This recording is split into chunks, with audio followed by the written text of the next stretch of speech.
আসন সমঝোতার ভিত্তিতে জমিয়তে উলামায়ে ইসলামকে 4টি আসন দিল বিএনপি। এতে সারা দেশে অন্যান্য আসনে ধানের শীষে প্রার্থীদের পক্ষে কাজ করবেন জমিয়তের নেতাকর্মীরা। আর খেজুরগাছ মনোনীত কোনো প্রার্থী থাকবে না। শরিকদের দেয়া আসনে বিএনপির কেউ স্বতন্ত্র প্রার্থী হলে সাংগঠনিক ব্যবস্থা নেওয়ার কথা জানিয়েছেন মহাসচিব মির্জা ফখরুল ইসলাম আলমগীর।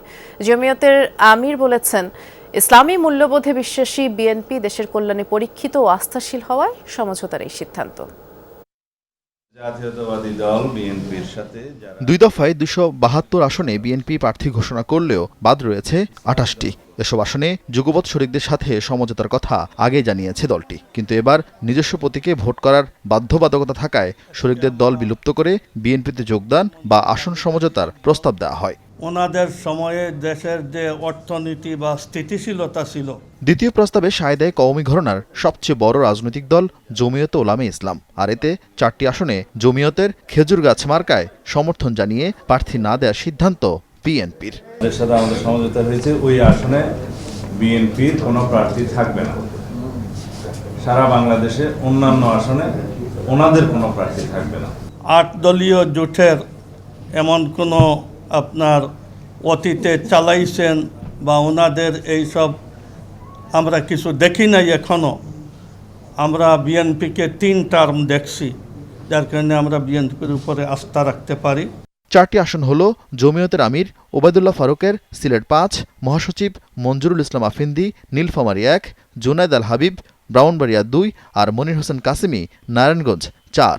5 জকিগঞ্জ কানাইঘাট মৌলানা মোহাম্মদ ওবায়দুল্লাহ ফারুক, যে আমাদের সর্বস্তরের নেতাকর্মী, তাদের সম্পূর্ণভাবে সহযোগিতা করবেন এবং জনগণ যারা ভোটার আছেন তারাও তাদের প্রতীকে ভোট দিয়ে ধানের শীষকে শক্তিশালী করবেন। এতে ধানের শীষ নিয়ে নির্বাচন করা হচ্ছে না রুমিন ফারহানা ও তারেক রহমানের খালাতো ভাই শাহরিন ইসলাম তুহিন সহ আলোচিত 4 নেতার। এসব আসনে তারা স্বতন্ত্র নির্বাচন করলে কি করবে বিএনপি? তাদের বিরুদ্ধে দল ব্যবস্থা গ্রহণ করবে।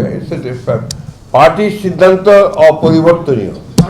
গুলশানে সংবাদ সম্মেলনে মির্জা ফখরুল আরো বলেন, একটি গোষ্ঠী নির্বাচন বানচালের চেষ্টা অব্যাহত রেখেছে। কিছু সংখ্যক ব্যক্তি মহল তারা এই ট্রানজিশনাল যে প্রসেস এটাকে বাধাগ্রস্ত করার জন্য ভয়ঙ্করভাবে চক্রান্ত করছে। কিন্তু নির্বাচনের যে পরিবেশ তৈরি করা, এই পরিবেশ তৈরি করা যে তাদেরকে আরও সচেতন এবং ইতিবাচক ভূমিকা পালন করা দরকার।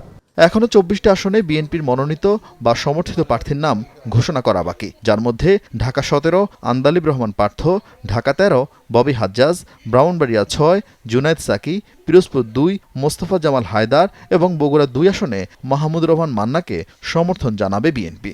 তাছাড়া কয়েকজন যুগপৎ নেতাদের আসন নিয়েও চলছে সমঝোতা, যার ঘোষণা আসবে 2-1 দিনের মধ্যে। সর্বপ্রাচীন দল ঐতিহাসিকভাবে আমাদের সাথে তাদের সম্পর্ক আছে।